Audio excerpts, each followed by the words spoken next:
की गेल्या म्हणजे 4 वर्षापासून त्यांना परवानगी काही प्रभागाची दिली होती. त्याच भागातलं काम अद्याप त्यांनी पूर्ण केलेलं नाही आणि ते आणखी काही शहरातल्या विविध भागामध्ये ते परवानगी मागत होते.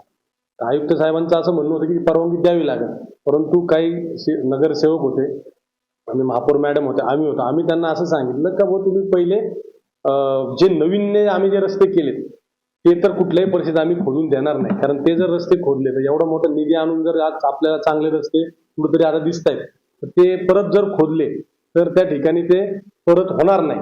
जरी ते पॅचिंग करतो म्हटले तर ती पॅचिंग जरी केली तरी ते त्या दर्जाचे रस्ते होत नाही. आम्ही त्यांना मी त्यांना असं सांगितलं की रस्ता खोदाई न करता अशी कुठली टेक्नॉलॉजी आहे का जी अंडरग्राऊंडने तुम्ही ती लाईन टाकू शकता, त्यावर तुम्ही आम्हाला तुमचं हे द्या. अशा पद्धतीने आम्ही त्यांना सांगितलं, कारण आता आमची तर नाही आणि नागरिक पण ओरडतील हो. किती दिवसानंतर आता कुठेतरी आपले सगळे रस्ते त्या ठिकाणी संग्रामभाईंनी जो निधी आणला 200 कोटी रुपयाचा मागे, म्हणजे दादांच्या माध्यमातून जो निधी आला, आता कुठेतरी ते गेल्या 7-8 वर्षामध्ये अथक प्रयत्नातून निधी आणून ते रस्ते आता कुठेतरी चांगले झाले आणि लगेच ते गॅससाठी जर खोदले तर तुम्हाला सांगतो परत पावसाळा आहे ते होणारच नाही. आणि आमच्या ज्या ज्या नगरसेवकांची माझी चर्चा झाली सगळ्यांचा त्या गोष्टीसाठी विरोध आहे. आपण यासाठी महापालिका आयुक्त, महापालिकेचे अतिरिक्त आयुक्त, पोलीस अधीक्षक, पीएनजी गॅस कंपनीचे जे डिस्ट्रिक्ट मॅनेजर आहेत, तसेच जिल्हा पुरवठा अधिकारी यांच्यासोबत एक समन्वय बैठक पण घेतली आहे.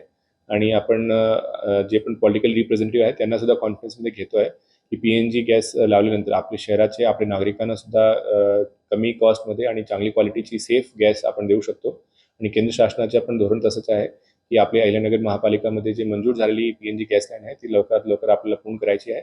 आणि त्याच्यासाठी शासनाच्या इन्स्ट्रक्शनप्रमाणे आपण काम सुरू करणार आहोत. पण त्याच्यामध्ये ज्या ज्या ठिकाणी जेन्युइन इश्यू असेल त्या ठिकाणी आपण लोकल लोकांना आणि नागरिकांना कॉन्फरन्समध्ये घेऊन, म्हणजे रस्त्यांचं पण नुकसान आपला मिनिमम कसं डॅमेज करून त्या ठिकाणी काम करता येईल, तसंच गॅसचं पण काम पूर्ण झालं पाहिजे याचं सामंजस्याचं नियोजन जिल्हाधिकारी कार्यालय आणि महापालिकेतर्फे चालू आहे.